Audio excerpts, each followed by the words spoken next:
Salam, Bapak Ibu Saudara-saudara yang dikasihi. Kita bertemu kembali dalam penjelasan pelajaran firman Tuhan.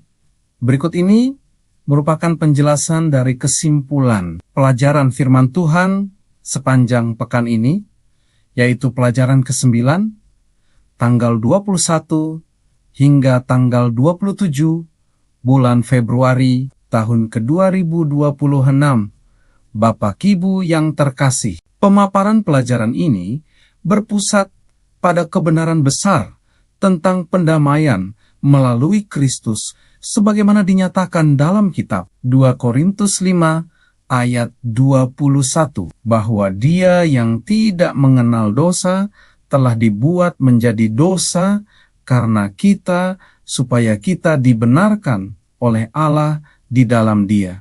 Dalam kitab Kolose 1 ayat 18 dan 19 dijelaskan bahwa Yesus adalah kepala gereja yang sulung dari antara orang mati, dan di dalamnya seluruh kepenuhan Allah berdiam, sehingga Ia memiliki keilahian yang sempurna. Keilahian Kristus tidak dapat dipisahkan dari karya penebusannya, karena hanya Allah sendiri yang mampu mencipta sekaligus mendamaikan manusia dengan dirinya. Kitab Kolose 1 ayat 20 menegaskan bahwa melalui Kristus Allah memperdamaikan segala sesuatu dengan dirinya, baik yang di bumi maupun yang di sorga, melalui darah salibnya. Oleh sebab itu, keselamatan bukanlah hasil usaha manusia, melainkan karya kasih Allah yang mengutus Kristus untuk membawa manusia kembali kepadanya, sebagaimana dinyatakan dalam kitab Roma 5 ayat ke-8. Saudara-saudara sekalian, penjelasan berikut menegaskan bahwa Allah adalah pemrakarsa utama dalam proses pendamaian manusia dengan dirinya. Sebagaimana terlihat sejak peristiwa kejatuhan manusia ketika Allah mencari Adam dan Hawa dalam kitab Kejadian 3 ayat ke-9, kitab Roma 5 ayat 6, 8, dan 10 menunjukkan bahwa ketika manusia masih lemah, berdosa, dan menjadi seteru Allah, Kristus telah mati untuk mendamaikan manusia dengan Allah. Prinsip ini juga ditegaskan dalam kitab Efesus 2 ayat 4 dan 5, bahwa Allah yang kaya dengan rahmat telah menghidupkan manusia bersama Kristus oleh kasih karunia-Nya. Pendamaian melalui Kristus membawa manusia kepada damai sejahtera dengan Allah, serta pengangkatan menjadi anak-anak Allah. Sebagaimana dinyatakan dalam kitab Roma 8 ayat 15 dan kitab Galatia 4 ayat 4 dan ke-5. Oleh karena itu, manusia dipanggil untuk merespons inisiatif ilahi tersebut dengan bertekun dalam iman dan tidak digeser dari pengharapan Injil, sebagaimana dinasihatkan dalam kitab Kolose 1 ayat ke-23, Bapak Ibu yang terkasih. Ilustrasi tentang kasih dan pendamaian digambarkan melalui kisah surat-surat Elizabeth Barrett Browning yang tidak pernah dibuka oleh orang tuanya, yang melambangkan sikap manusia yang sering mengabaikan undangan kasih Allah. Seperti surat-surat tersebut, Alkitab merupakan surat perdamaian dari Allah yang harus dibaca dan direnungkan agar hubungan manusia dengan Allah dipulihkan. Kitab Ibrani 10 ayat 19-22 mengajarkan bahwa melalui darah Yesus, manusia memperoleh jalan masuk kepada Allah dengan hati yang tulus dan iman yang teguh. Prinsip bahwa Allah lebih dahulu mencari manusia ditegaskan oleh A. Wotozer dalam prayer, communing with God in everything, yang menyatakan bahwa sebelum manusia mencari Allah, Allah telah terlebih dahulu mencari manusia. Dengan demikian, keselamatan merupakan respons terhadap panggilan kasih Allah yang harus diterima dengan iman dan ketaatan. Saudara-saudara terkasih, selanjutnya pelajaran ini menekankan bahwa dalam rencana keselamatan yang besar, manusia hanyalah pelayan dan agen Allah yang mengambil bagian dalam karyanya di dunia. Paulus menyatakan dalam kitab Kolose 1 ayat 25 bahwa ia menjadi pelayan jemaat sesuai dengan tugas yang dipercayakan Allah untuk memberitakan firman-Nya secara penuh. Kesadaran bahwa ia hanyalah bagian dari rencana ilahi membuat Paulus mampu bersukacita dalam penderitaan karena ia melihat penderitaan sebagai jalan menuju kemuliaan kekal sebagaimana dinyatakan dalam kitab 2 Korintus 4 ayat ke-17.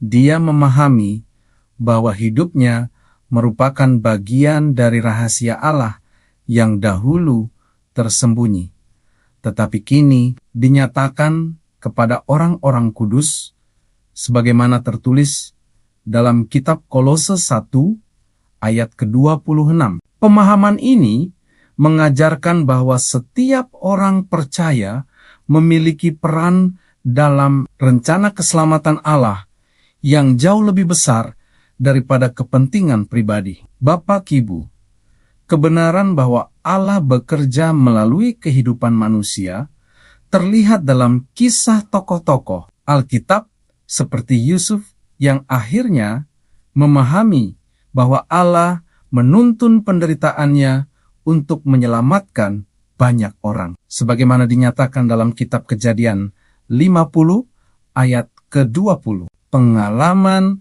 Yusuf menunjukkan bahwa penderitaan dapat menjadi sarana pembelajaran dan pembentukan karakter dalam rencana Allah.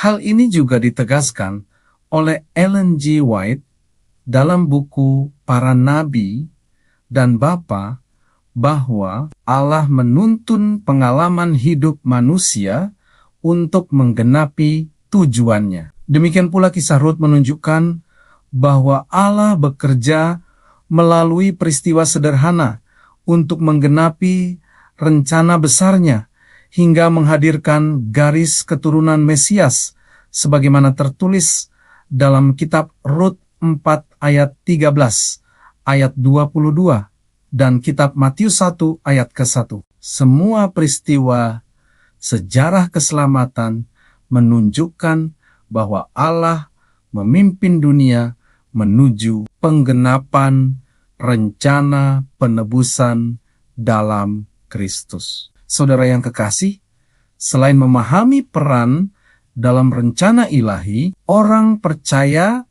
dipanggil untuk bertumbuh menuju kesempurnaan dalam Kristus melalui pertumbuhan rohani yang berkelanjutan. Kitab Kolose 1 ayat 28 menegaskan bahwa tujuan pemberitaan Injil adalah membawa setiap orang kepada kesempurnaan dalam Kristus Yesus. Pertumbuhan rohani mencakup pertumbuhan dalam iman, sebagaimana terlihat dalam kitab 2 Tesalonika 1 ayat 3. Pertumbuhan dalam pengetahuan akan Allah sebagaimana dinasihatkan dalam kitab 2 Petrus 3 ayat 18. Dan pertumbuhan dalam kasih sebagaimana ditekankan dalam kitab 1 Tesalonika 3 ayat ke-12. Kitab Filipi 1 ayat 6 menegaskan bahwa Allah yang memulai pekerjaan baik dalam diri orang percaya akan menyempurnakannya sampai pada hari Kristus Yesus. Dengan demikian, kehidupan Kristen merupakan proses transformasi yang terus-menerus melalui kuasa Allah yang membentuk karakter serupa Kristus. Bapak Ibu, aplikasi kehidupan dari pelajaran ini menekankan bahwa keselamatan adalah hasil inisiatif kasih Allah yang mencari manusia, baik secara pribadi maupun universal. Yesus sendiri menunjukkan inisiatif tersebut ketika Ia menjumpai perempuan Samaria di sumur, sebagaimana dicatat dalam kitab Yohanes 4 ayat 1-42, dan mengenal Nathanael sebelum bertemu dengannya, sebagaimana dinyatakan dalam kitab Yohanes 1 ayat ke-48. Tindakan ini menunjukkan bahwa Allah mencari manusia secara aktif dan mengundang mereka kepada hubungan yang menyelamatkan. Namun manusia dipanggil untuk merespons kasih Allah dengan mengasihinya kembali dan mengambil bagian dalam rencana keselamatannya, sebagaimana diajarkan dalam kitab 1 Petrus 1 ayat ke-21 dalam kuasa Allah.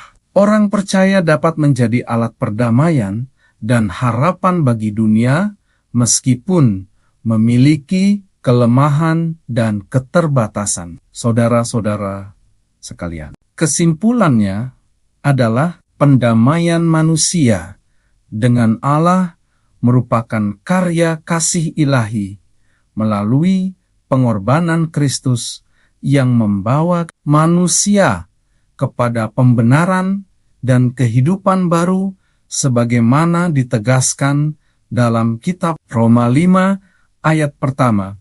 Allah mengambil inisiatif untuk menyelamatkan manusia, memanggil mereka untuk bertekun dalam iman, serta melibatkan mereka dalam rencana penebusannya yang besar. Kehidupan orang percaya harus ditandai dengan pertumbuhan dalam iman, pengetahuan, dan kasih, sehingga mereka menjadi saksi kasih Allah bagi dunia, sebagaimana diajarkan dalam kitab 1 Korintus 13 ayat ke-13, pengharapan keselamatan memberi jaminan bahwa Allah menuntun setiap peristiwa kehidupan menuju penggenapan rencananya yang kekal. Dengan demikian, orang percaya dipanggil untuk hidup dalam hubungan yang setia dengan Kristus, menjadi alat pendamaian, dan menantikan penggenapan keselamatan yang sempurna